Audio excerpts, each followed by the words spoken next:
You're Northwestern State head coach Blaine McCorkle, a 20-0 loss at Nicholls. And coach, you guys, 20-0 sounds tough, but I mean there were a couple plays on the margins that may have turned this game around if they go your way.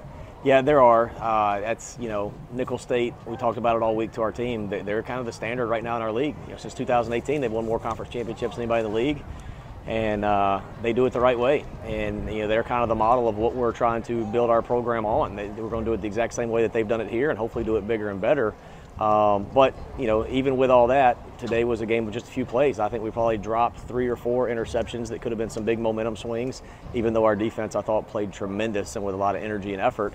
Then on offense, every time we felt like we could get something going, the wheels would kind of fall off. We catch a pass, make a big play, and then we turn the ball over. Or we have a good scramble by Q there, you find somebody open down the field, and then you get a chop block on a protection that there should never be a chop block on. So there were some just weird plays in the game offensively that didn't allow us to get ahead. As far as Nicholls, what they did, they played us exactly how I would play us, with our current injury situation. They forced us to keep the ball in the box, and we're not good enough up front right now to win that battle. So good for them. They played us exactly how I would play us, and it worked for them. So we just got to go back to work, get ready for Lamar next week. But with all that, I am still encouraged. 8 games in, our kids are still fighting. They're still playing hard. We talk about it every week, and I know people are tired of hearing it. I'm tired of saying it, but I think we played even more freshmen today than we played before. There's 2 or 3 guys that went in there for the first time and got some valuable reps against the best there is in the league, maybe outside of Incarnate Word, who's in another world. So we'll go back to work and see if we can get to work on Lamar next week. Searching for consistency and complementary football. You got good stops. You got a good day out of the punting unit from Reed Honstein. There were a handful of balls inside the 20, not to mention the fake punt run that he had. But again, the complementary piece has to be, you have to add to that. Yeah, it is, and good for our punt unit and Reed. Reed was incredible today. They gave us a chance to stay in the game by pinning them back a couple times, by making a great play on the on the fake punt, as you mentioned. So when you're struggling offensively, you've got to be really, really good in those phases to try to flip the field and steal some hidden yards. And I think those guys did that today.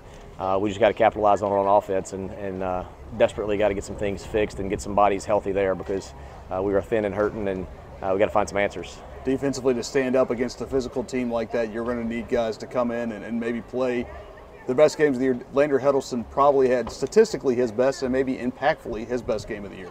Well, Landry Huddleston's a warrior. I mean, there's no doubt about that. He's what we want our whole team to be like and play like, and with that intensity, that fire, that commitment, that level of physicality. He is what we're looking for when we're looking for players in this program.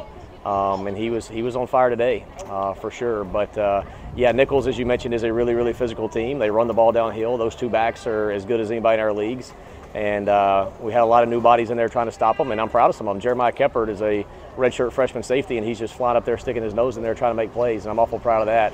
I think right now we've got 4 guys that started the Tulsa game that started today, going all the way back to the opener. So there's a lot of new faces in there, and they're fighting and they're playing. And one thing that I'm kind of proud of is every week they keep showing up and going to work, and what that tells me is they're buying into what we're trying to do, and they're believing. Nobody's hanging their head, nobody's pouting, they're just showing up with a good attitude and working. And if they'll keep doing that, there's wins coming, because we got a lot of football left to play.